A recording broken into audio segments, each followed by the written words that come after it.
हम लोग बात करेंगे ब्लड, राइट। बेसिकली हम लोग आरबीसी और प्लेटलेट और क्लॉटिंग फैक्टर से रिलेटेड प्रॉब्लम्स की बात करेंगे। मैं चाहूंगा कि सबसे पहले एनीमिया वगैरह तो तुम लोग पढ़ते ही रहते हो, सबसे पहले प्लेटलेट और ब्लीडिंग डिसऑर्डर से शुरू किया जाए। यहाँ पे सबसे पहली चीज लिख लेते हैं, formation of blood is known as haemopoiesis. Haemopoiesis, formation of blood. और अगर ब्लड की बात करें तो यहाँ पे हम लोग लिख लेते हैं blood cells, right. Blood cells का फॉर्मेशन, इसी को हम लोग हीमोपोइसिस कहते हैं। अगर मान लीजिए मैं टर्म यूज करूं इरिथ्रोपोइसिस, इरिथ्रोपोइसिस का मतलब formation of RBC only, right, RBC only. RBC शायद रेड होती हैं तो हम लोग कहते हैं red blood cells, RBC, right. Scientifically हम लोग इसी को क्या कह देते हैं, erythrocytes, known as erythro. Erythro का मतलब रेड, जानते हो तुम लोग। हम लोग बात कर रहे हैं इरिथ्रोसाइट्स, राइट। इस संडे में कोई ना कोई टेस्ट भी रखूंगा, पिछली बार का टेस्ट जो था उसी में असेंबल करके जो मैक्सिमम मार्क्स पाएंगे उनको प्राइज भी मिलेगा। और पिछली बार के टेस्ट से और इस बार के टेस्ट में जो लोग कॉमन हाईएस्ट स्कोरर होंगे उनको अलग प्राइज दिया जाएगा। पिछली बार कुछ लोगों ने गड़बड़ कर दिया था, ठीक है, इसलिए पिछली बार के टेस्ट के रिजल्ट को मैंने अनाउंस नहीं किया। तो हम लोग बात कर रहे हैं यहाँ पे हीमोपोइसिस, हम लोग बात करें इरिथ्रोपोइसिस। तो अगर हम लोग बेसिकली ब्लड सेल्स की बात करें तो mainly we have three type of cells, right. Three type of cells की अगर बात करें तो वी हैव आरबीसीज, राइट। ऊपर हम लोगों ने फुल फॉर्म देखा है। हम लोग क्या कहते हैं इन्हीं को, इरिथ्रोसाइट्स। इसी तरीके से हमारे पास डब्ल्यूबीसीज हैं, राइट, व्हाइट ब्लड सेल्स। हम लोग इन्हीं को क्या कहते हैं, leucocytes, right, known as leucocytes, leucocytes. इसी तरीके से हमारे पास सबसे छोटे सेल्स हैं प्लेटलेट्स, हम लोग कहते हैं थ्रोम्बोसाइट्स, थ्रोम्बोसाइट्स, राइट।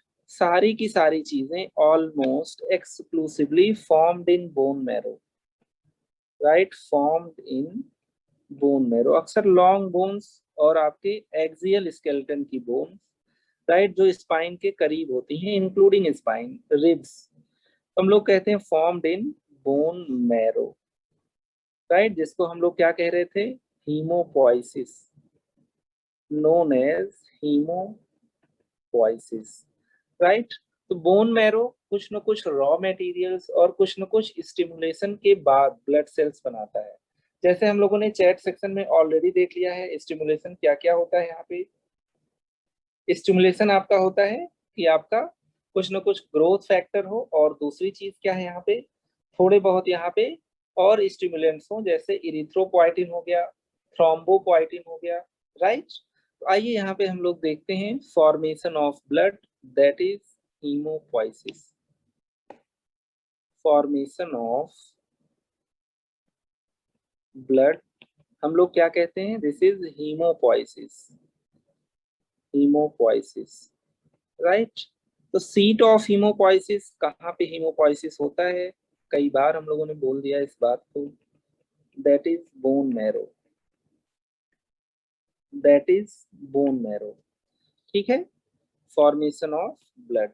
आइए एक यहाँ पे चार्ट ले लेते हैं जिसमें हम लोग सारे ब्लड सेल्स को एप्रिसिएट भी कर पाए, राइट, सबके नाम भी देख पाए, और फिर साइमल्टेनियसली हम लोग देखते रहेंगे कि इनकी कमी से या इनके ज्यादा हो जाने से क्या प्रॉब्लम होगी, राइट। किस तरीके से ब्लड सेल्स को क्लासिफाई किया गया है यहाँ पे, ठीक है। अब देखो बात कर रहे हैं बोन मैरो की। बोन मैरो के अंदर कुछ आपकी टोटी पोटेंट सेल्स होती हैं जो किसी भी सेल टाइप में चेंज हो सकती हैं या एक पर्टिकुलर लीनिएज में चेंज हो सकते हैं।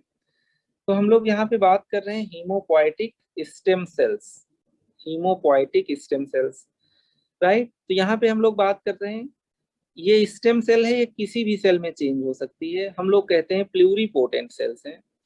ये आपके कुछ माइलॉइड सीरीज में चेंज हो जाते हैं, कुछ लिम्फोइड सीरीज में चेंज हो जाते हैं। ज्यादातर जो आपका सेल फॉर्मेशन होता है माइलॉइड सीरीज से होता है, राइट। लिम्फोसाइट्स आपके लिम्फोइड सीरीज से होते हैं, राइट। तो कुल मिला के अगर देखा जाए तो चाहे डब्ल्यूबीसीज मेन मेन हो, चाहे आरबीसीज हो, चाहे प्लेटलेट्स हो, सब ज्यादातर कहाँ से बनती हैं? माइलॉइड सीरीज से बनती हैं, राइट। बन कहाँ पे रही है? बोन मैरो में रही है, right, under influence of different stimulants, right, including raw materials जैसे iron, folic acid, protein and all these things, right.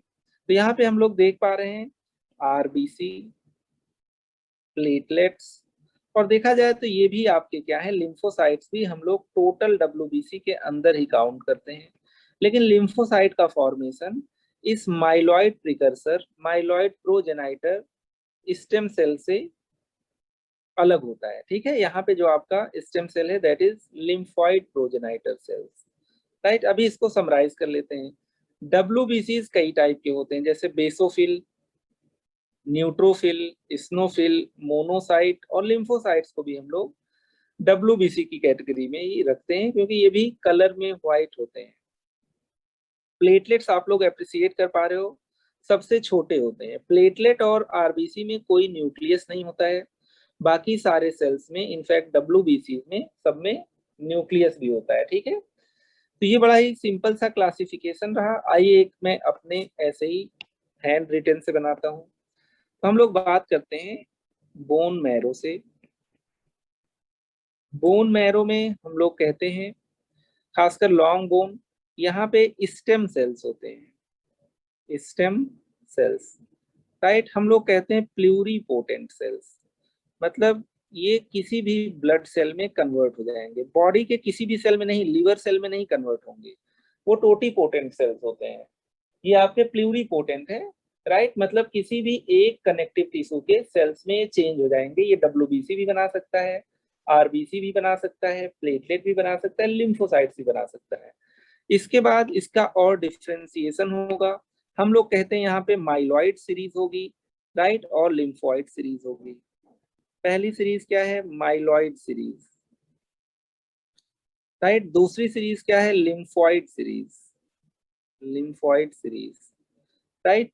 ये जानना बहुत जरूरी है ताकि आगे चल के जब हम लोग ब्लड से रिलेटेड डिसऑर्डर पढ़ें तो आपको पता हो कि बोन मैरो ये पर्टिकुलर चीज क्यों नहीं बना पा रही है, और अगर ये पर्टिकुलर चीज नहीं बन रहा है तो इसके लिए हम लोग ट्रीटमेंट पार्ट पे या इन्वेस्टिगेशन पार्ट पे क्या अप्रोच रख सकते हैं। तो बोन मैरो की बात कर रहे हैं, राइट। तो हम लोग कहते हैं this is site for haemopoiesis, जहाँ पे ब्लड सेल्स बनेंगे। तो इनके पास स्टेम सेल्स होते हैं जो प्लूरीपोटेंट होते हैं, जो मल्टीपल सेल्स में चेंज हो जाते हैं। मैं ये नहीं कह रहा हूँ ये ब्रेन सेल में चेंज हो जाएगा, लिवर सेल में, लेकिन एटलीस्ट ब्लड के किसी सेल में चेंज हो सकता है, ठीक है। तो स्टेम सेल का मतलब होता है जो क्या करे, किसी और सेल टाइप में चेंज हो जाए। टोटीपोटेंट का मतलब है किसी भी टाइप में चेंज हो जाए, और प्लूरीपोटेंट का मतलब है किसी एक पर्टिकुलर सीरीज ऑफ सेल्स में वो चेंज हो जाए। यहाँ पे माइलॉइड की बात करते हैं तो हमारे पास कौन कौन सी सेल्स आ जाती हैं? आरबीसीज आ जाते हैं, रेड ब्लड सेल्स, प्लेटलेट्स आ जाते हैं, राइट, और डब्ल्यूबीसीज में ऑलमोस्ट सब आ जाते हैं लिम्फोसाइट्स को छोड़ के, डब्ल्यूबीसीज। और लिम्फॉइड सीरीज की अगर हम लोग बात करें तो लिम्फॉइड सीरीज में क्या आ जाते हैं? Lymphocytes, T and B lymphocytes. अभी हम लोग केवल लिख लेते हैं क्योंकि पहला लेक्चर है, हम लोग यहाँ पे लिख लेते हैं लिम्फोसाइट्स, ठीक है। अगर देखा जाए तो ये वाले सारे सबको हम लोग डब्ल्यूबीसी में ही काउंट करते हैं, राइट। लेकिन डब्ल्यूबीसी इन पर्टिकुलर जो आपके ज्यादा इंपॉर्टेंट हैं, राइट, जो आपके माइलॉइड सीरीज से निकले हैं, इसमें क्या है? चार और क्या क्या हो जाते हैं? पहले हम लोग कह देते हैं न्यूट्रोफिल्स, राइट। जब किसी का जांच होता है टोटल डब्ल्यूबीसीज तो ये टोटल डब्ल्यूबीसीज हो जाते हैं। उसके बाद डिफरेंशियल सेल काउंट होता है, डीएलसी, आप लोग बात भी करते हो टीएलसी एंड डीएलसी। न्यूट्रोफिल और पॉलीमॉर्फ, पॉलीमॉर्फ्स क्योंकि इनका शेप और साइज चेंज रहता है एक दूसरे से। फिर हम लोग दूसरा बात कर लेते हैं बेसोफिल्स, फिर हम लोग बात कर लेते हैं इयोसिनोफिल्स, और फिर हम लोग बात कर लेते हैं मोनोसाइट्स, राइट। तो इस तरीके से हम लोगों ने ब्लड सेल्स को देख लिया है कि कितने टाइप के होते हैं और किस तरीके से उनका फॉर्मेशन किस लीनिएज या किस सीरीज से होता है ना। अब यहाँ पे बहुत सारी इंपॉर्टेंट चीजें हैं, जैसे बोन मैरो में ये सारी सेल्स बन रही हैं। इस टाइप का पहले सिंगल सेल था, बाद में चीजें डिफ्रेंशिएट हुई हैं, राइट। तो डिफ्रेंशिएशन हुआ है, प्लूरीपोटेंट सेल से आपकी किसी स्पेसिफिक सेल में चेंज हो गया है। अगर मैं कह दूं आरबीसी अब ये बन गया है, अब ये आरबीसी के अलावा किसी और में चेंज नहीं हो पाएगा कि प्लेटलेट में हो जाए कि डब्ल्यूबीसी में, लेकिन ये प्लूरीपोटेंट सेल है, ये आरबीसी भी बना सकता है, डब्ल्यूबीसी भी बना सकता है, प्लेटलेट भी बना सकता है, राइट। ये आपके कमिटेड सेल्स नहीं होती हैं, ये किसी टाइप में चेंज हो सकती हैं, राइट। तो इस तरीके से हम लोगों ने देखा है, ठीक है। अब इसमें मुझे लगता नहीं कि और रिवाइज कराने की जरूरत है। यहाँ पे जो हमारे मेन इंटरेस्ट के हैं वो आपके मेनली आरबीसी और प्लेटलेट्स हैं। मैंने कह दिया, यहाँ पे कॉन्सेप्ट देख लेते हैं कुछ कॉन्सेप्ट। जैसे मान लीजिए मैंने कह दिया यहाँ पे ये बोन मैरो है, बोन है, इसके अंदर बोन मैरो है, राइट। बोन मैरो के अंदर स्टेम सेल्स हैं, राइट। अब ये स्टेम सेल किस टाइप की सेल बनाएंगी, डिपेंड करता है कि बॉडी में कौन कौन से स्टिमुलेंट्स हैं, क्या क्या केमिकल्स हैं जिनके अंडर में इन्फ्लुएंस में ये किसी पर्टिकुलर सेल में चेंज हो जाएगा। यहाँ पे एक बेसिक इजी चीज लेते हैं, अभी चैट सेक्शन में भी हम लोगों ने डिस्कस किया था। हम लोग बात कर लेते हैं किडनी। किडनी एक हार्मोन भी सिक्रीट करती है, हम लोग कहते हैं इरिथ्रोपोइटिन। इसीलिए अगर किसी में क्रॉनिक किडनी डिजीज होती है, आप लोगों ने देखा होगा जो पेशेंट्स डायलिसिस वगैरह पे रहते हैं उनमें अनीमिया भी होने के चांसेस बहुत रहते हैं। तो ऐसे लोगों में ब्लड नहीं ट्रांसफ्यूज करते, सब क्यूटेनियस इंजेक्शन देते हैं इरिथ्रोपोइटिन का। बस इरिथ्रोपोइटिन ना होने की वजह से आपका बोन मैरो क्या होता है, आरबीसी की सिंथेसिस नहीं कर पाता है, बाकी डब्ल्यूबीसी और प्लेटलेट बनेंगे। यहाँ पे इसको हम लोग शॉर्ट फॉर्म में कह देते हैं erythropoietin. Too simple to understand. तो हम लोग कॉन्सेप्ट की बात कर रहे हैं कि कुछ न कुछ स्टिमुलेटिंग फैक्टर्स होंगे जो आपके यहाँ पे स्टेम सेल्स को स्टिमुलेट कर देंगे, और इस इन्फ्लुएंस में स्टेम सेल क्या बना देगा, आरबीसी, राइट, इरिथ्रोसाइट। और हम लोग कह देते हैं दिस इज इरिथ्रोपोइसिस, इरिथ्रोपोइसिस। इसका मतलब अगर किसी को अनीमिया हुआ है तो हो सकता है उसमें बोन मैरो बिल्कुल नॉर्मल हो, iron, folic acid, vitamin B 12 सब कुछ उसकी बॉडी में ठीक हो सकता है उसमें इरिथ्रोपोइटिन कम हो, राइट। तो कोई भी किडनी डिजीज का पेशेंट होता है, मोस्ट ऑफ्टन क्या होता है उसमें, क्रॉनिक किडनी में अनीमिया मिलना ही मिलना है, क्योंकि इरिथ्रोपोइटिन किडनी ही सिक्रीट कर रही थी, बहुत लंबे टाइम से किडनी बीमार है, तो इरिथ्रोपोइटिन का भी सिक्रीशन उसी प्रोपोर्शन में कम हो जाता है, राइट। तो यहाँ पे हम लोग अगर बात करें तो हम लोग कहते हैं kidney, erythropoietin, bone marrow, right, stem cell, RBC. Therefore आगे चल के हम लोग देखेंगे, देयरफॉर अगर किसी में क्रॉनिक किडनी डिजीज है, मतलब जमाने से उसको किडनी की डिजीज चली आ रही है, क्रॉनिक किडनी डिजीज, तो ऐसे केसेस में क्या होगा, सीकेडी है, ठीक है, यूरिया क्रिएटिनिन तो ज्यादा होगा ही, ऐसे केसेस में इरिथ्रोपोइटिन का भी लेवल कम हो जाएगा। देयरफॉर पेशेंट में क्या होगा, अनीमिया होगा, मतलब आरबीसी काउंट कम होगा, मतलब आरबीसी के अंदर हीमोग्लोबिन है तो हीमोग्लोबिन भी कम होगा, राइट। तो एक अप्रोच बना के चल रहे हैं ताकि जब अनीमिया पढ़े तो वहां पे जिक्र किडनी का भी हो, वहां पे जिक्र इरिथ्रोपोइटिन का भी हो। ऐसे इंसान में बार बार हम लोग ब्लड नहीं चढ़ाते हैं, कोई फायदा नहीं है ब्लड चढ़ाने का, iron, folic acid, vitamin B 12 की टेबलेट नहीं देते हैं, राइट। हम लोग क्या देते हैं पेशेंट को, सब क्यूटेनियस इरिथ्रोपोइटिन जाइरोप नाम से इंजेक्शन आता है, 5000 इंटरनेशनल यूनिट वीकली देते हैं। अप्रोच या कॉन्सेप्ट नंबर 2 देख लेते हैं। और भी सेल्स होते हैं, जैसे मान लीजिए मैंने कह दिया यहाँ पे आपका अगेन बोन मैरो बना लेते हैं, राइट। यहाँ पे मैं कह रहा हूँ बोन मैरो में जो स्टेम सेल्स हैं, अब ये आरबीसी ना बना के कोई और टाइप की सेल बनाए, क्योंकि और भी सेल्स की जरूरत है। तो बॉडी में एक ऑर्गन होता है लीवर, राइट। बहुत सारी चीजें लीवर बनाता है।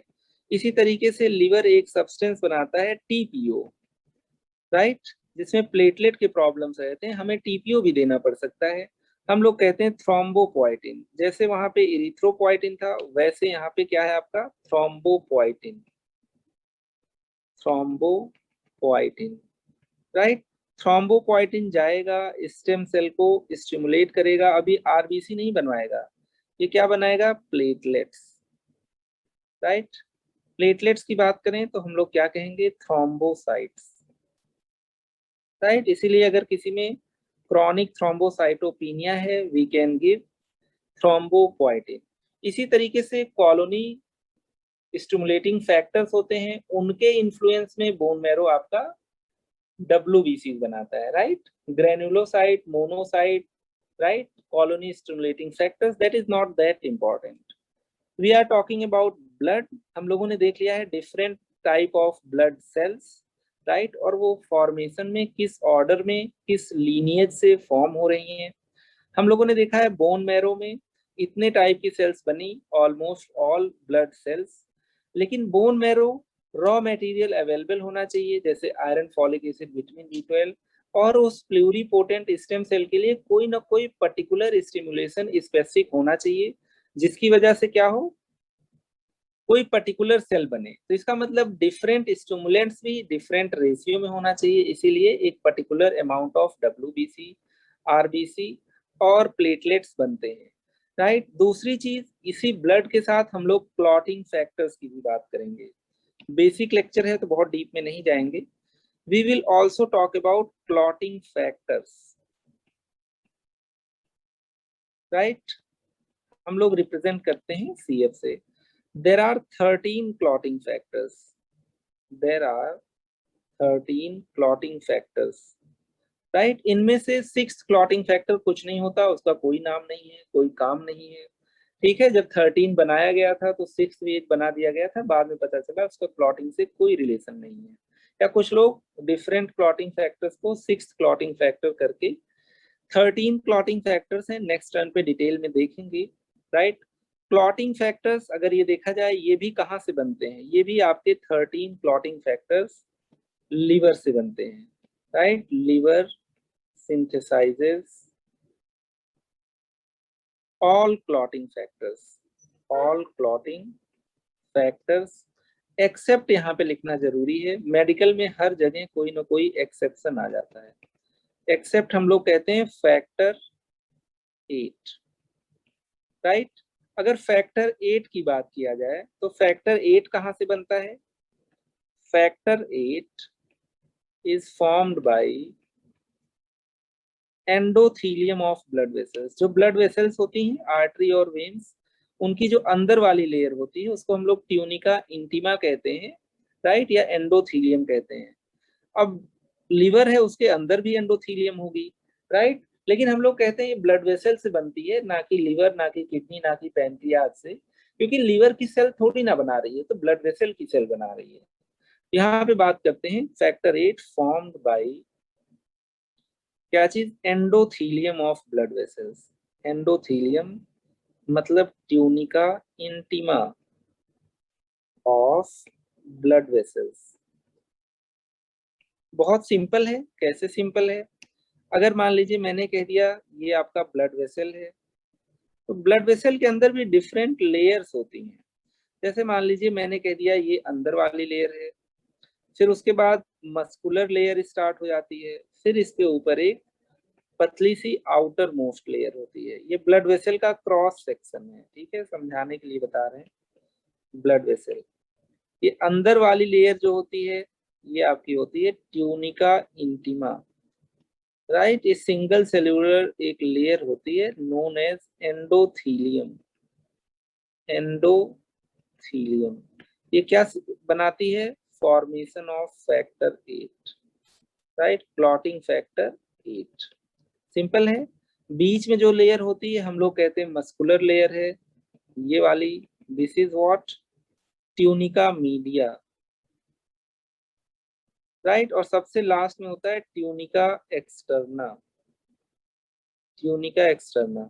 इस तरीके से हम लोग देख पा रहे हैं 13 क्लॉटिंग फैक्टर्स हैं, और यहाँ पे फैक्टर 8 को छोड़ के बाकी सब आपका क्या बनाता है, लिवर बनाता है। फैक्टर 8 को कौन बनाता है, ब्लड वेसल्स बनाती हैं, उनके अंदर जो एंडोथीलियल लेयर होती है ये, ठीक है। तो हमारे पास 13 क्लॉटिंग फैक्टर्स हैं, और क्लॉटिंग फैक्टर का मतलब क्या है, करेंगे क्या है, क्लॉटिंग करेंगे, right. 13 clotting factors in different way help in blood clotting.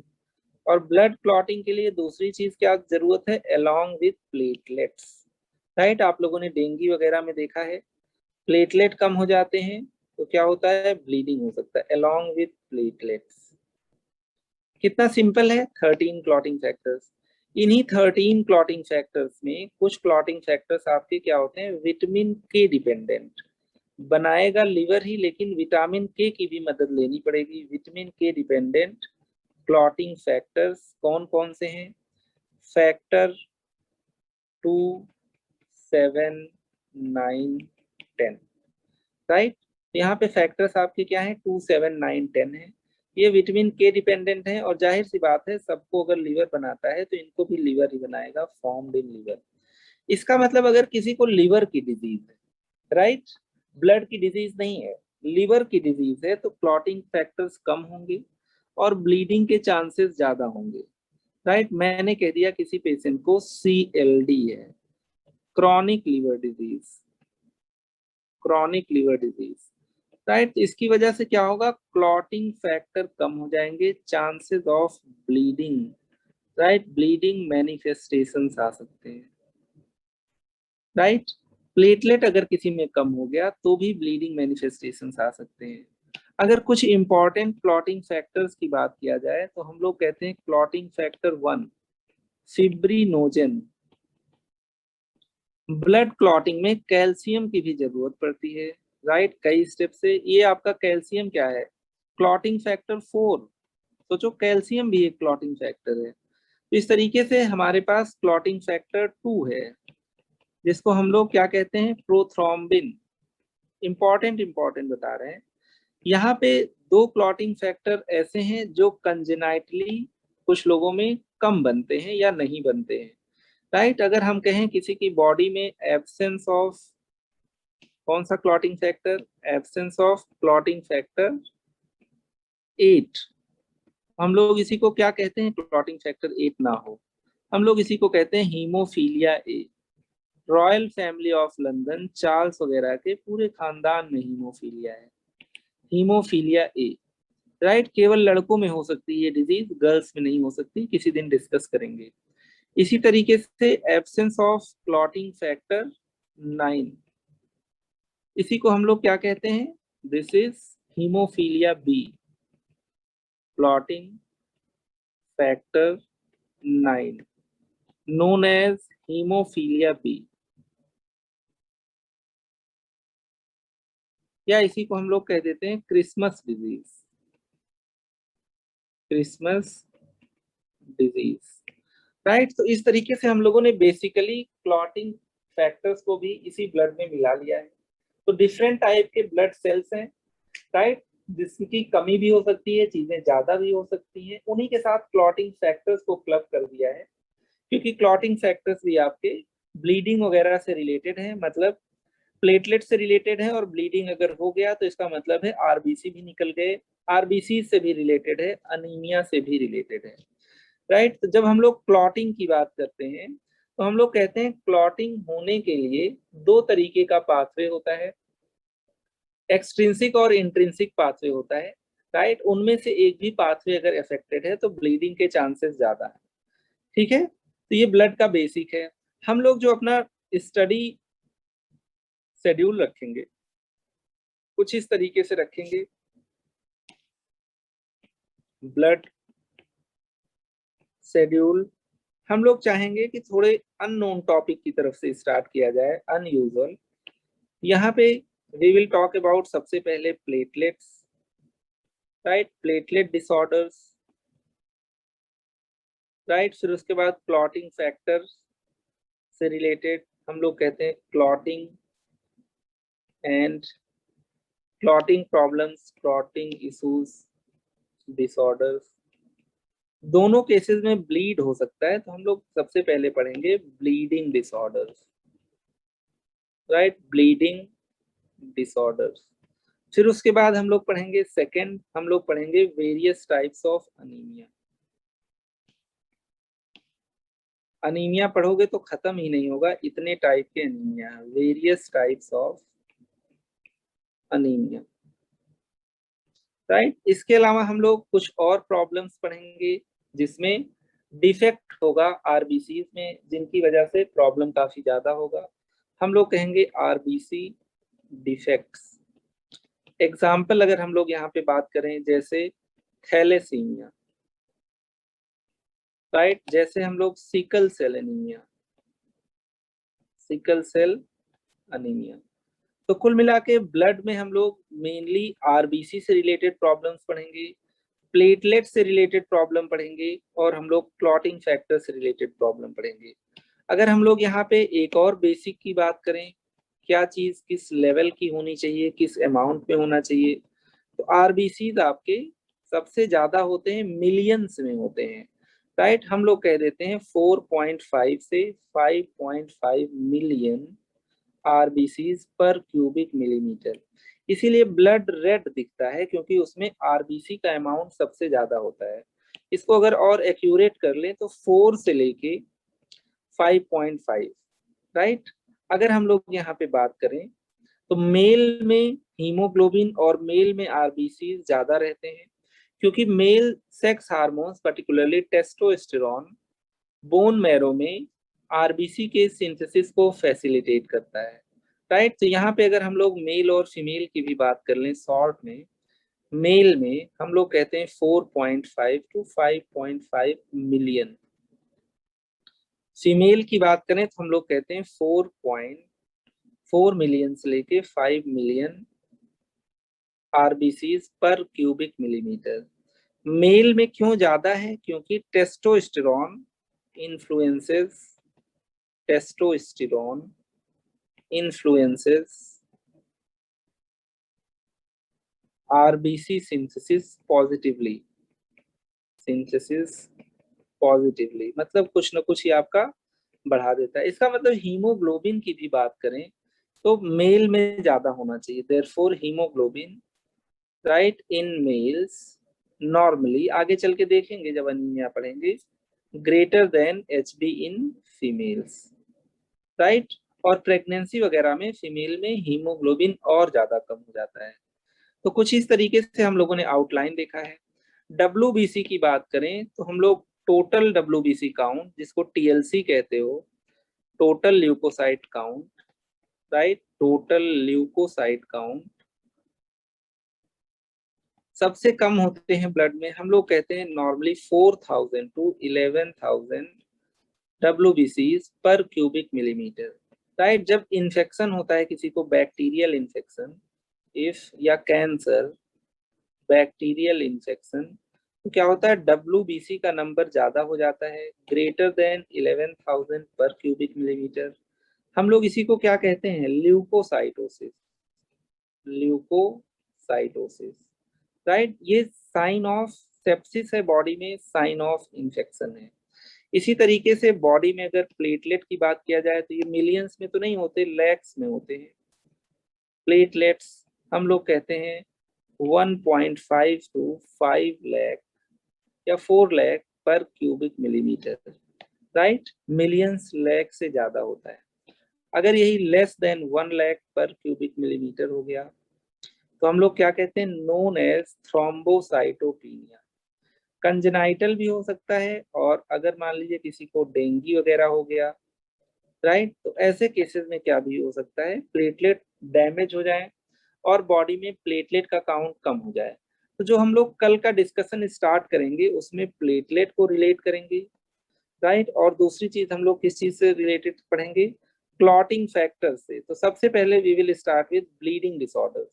ये जो कुछ भी बेसिक हम लोगों ने पढ़ा है इसका यूज होगा, राइट। आगे चल के जैसे मान लो इरिथ्रोपोइटिन की बात आई, हीमोपोइसिस की बात आई, तो हम लोग जिस भी लीनिएज के सेल का डिस्कशन कर रहे होंगे, मान लो प्लेटलेट पढ़ रहे होंगे, तो इस चार्ट को हम लोग वापस लाके रिलेट करेंगे कि क्या क्या ग्रोथ फैक्टर्स होंगे जिनसे प्लेटलेट की सिंथेसिस हुई है। बिल्कुल बेसिक था।